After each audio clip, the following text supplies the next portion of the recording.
ચાલો આજે આપણે ગોડાઉન સહાય યોજના વિશે બધી જ માહિતી મેળવીએ. આ એક એવી સરકારી યોજના છે જે ખેડૂતોને એમની આખા વર્ષની મહેનતને સાચવવામાં મદદ કરે છે, ખાસ કરીને વરસાદ અને જીવજંતુઓથી. તો ચાલો ઊંડાણમાં સમજીએ કે આ યોજના શું છે અને એનો લાભ કેવી રીતે લઈ શકાય. આ સવાલ દરેક ખેડૂત મિત્રના દિલને સ્પર્શી જાય છે. વિચારો તો, મહિનાઓ સુધી રાત દિવસ એક કરીને પાક તૈયાર કર્યો હોય અને લણણી પછી અચાનક વરસાદ આવી જાય તો બધી મહેનત પર પાણી ફરી વળે. આ એક એવી સમસ્યા છે જેનો સામનો ગુજરાતના હજારો ખેડૂતો દર વર્ષે કરે છે. તો આજે આપણે શું જોવાના છીએ? પહેલાં તો પાક સુરક્ષાની ચિંતા વિશે વાત કરીશું. પછી એના ઉપાય તરીકે સરકારી ગોડાઉન સહાય યોજના શું છે એ સમજીશું. એના નિયમો અને પાત્રતા શું છે, ઓનલાઈન અરજી કેવી રીતે થાય છે અને અરજી કર્યા પછી શું, અને છેલ્લે આ યોજના કેવી રીતે આપણી મહેનતને સુરક્ષા આપે છે એના પર વાત કરીશું. તો આ જે સમસ્યાની આપણે વાત કરી એના સમાધાન માટે જ ગુજરાત સરકારે એક સરસ યોજના બહાર પાડી છે, ગોડાઉન સહાય યોજના. આ યોજનામાં ખેડૂતોને પોતાનું ગોડાઉન એટલે કે પાક સાચવવાની જગ્યા બનાવવા માટે સીધી જ આર્થિક મદદ મળે છે. આ યોજનાનો હેતુ બહુ જ સીધો અને સ્પષ્ટ છે. ખેડૂતો જે પાક ઉગાડે છે એને વરસાદ, ભેજ, જીવજંતુઓથી બચાવવા માટે એક મજબૂત અને સુરક્ષિત ગોડાઉન બનાવી શકે એ માટે સરકાર સબસિડી એટલે કે સીધી આર્થિક સહાય આપે છે. આનાથી ખેડૂતો આત્મનિર્ભર બને છે. તો સવાલ એ છે કે મદદ કેટલી મળશે? તો જુઓ, સરકાર ગોડાઉન બનાવવા માટે જે પણ કુલ ખર્ચ થાય એના 50% રકમ આપે છે, અને આ રકમ વધુમાં વધુ 1 લાખ રૂપિયા સુધીની હોઈ શકે છે. મતલબ કે કાં તો ખર્ચના 50% અથવા તો 1 લાખ રૂપિયા, બેમાંથી જે ઓછું હોય એ સીધું જ ખેડૂતના બેંક ખાતામાં જમા થઈ જાય છે. આ ખરેખર એક મોટી મદદ કહેવાય. સારું, તો હવે એ સમજીએ કે આ યોજનાનો લાભ કોને કોને મળી શકે છે અને એના માટે કયા નિયમોનું પાલન કરવું પડશે. આ જાણવું બહુ જ જરૂરી છે, નહીતર અરજી રદ થઈ શકે છે. આના નિયમો એકદમ સરળ છે. ગુજરાતનો કોઈ પણ ખેડૂત જે પોતાની જમીન ધરાવતો હોય એ અરજી કરી શકે છે. પછી એ સામાન્ય કેટેગરીનો હોય, એસસી હોય કે એસટી હોય, બધા માટે આ યોજના ખુલ્લી છે.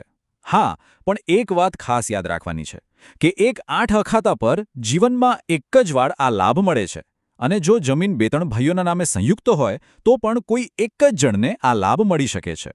હવે એવું નથી કે ગમે તેવું ગોડાઉન બનાવી દઈએ તો સહાય મળી જાય. ના, એના માટે સરકારે કેટલાક ચોક્કસ માપદંડ નક્કી કર્યા છે.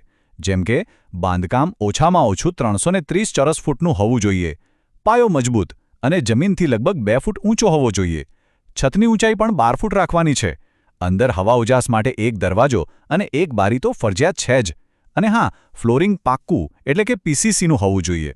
આ બધા નિયમોનું પાલન કરશો તો જ સબસિડી મંજૂર થશે. ચાલો, તો હવે સૌથી મહત્વના મુદ્દા પર આવીએ. આ બધું જાણી લીધું, પણ અરજી ક્યાં અને કેવી રીતે કરવાની?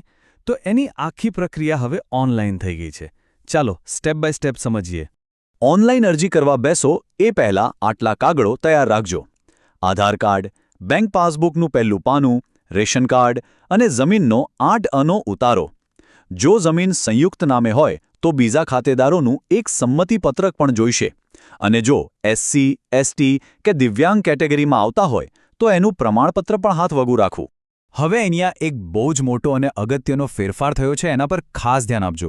પહેલાં જે જૂનું આઈ ખેડૂત પોર્ટલ હતું એ હવે સરકારે બંધ કરી દીધું છે. એની જગ્યાએ હવે નવું આઈ ખેડૂત 2.0 પોર્ટલ આવ્યું છે. આનો મતલબ એ છે કે હવે કોઈ પણ યોજનામાં અરજી કરતા પહેલાં આ નવા પોર્ટલ પર રજિસ્ટ્રેશન કરવું ફરજિયાત છે. રજિસ્ટ્રેશન વગર અરજી આગળ વધશે જ નહીં. તો પ્રક્રિયા કેવી રીતે કરવાની? બહુ સહેલી છે. સૌથી પહેલાં આઈ ખેડૂત 2.0 પોર્ટલ પર જઈને મોબાઈલ નંબરથી રજિસ્ટ્રેશન પૂરું કરો. પછી લોગિન કરીને ખેતીવાડી વિષયક યોજનાઓ વિભાગમાં જાઓ.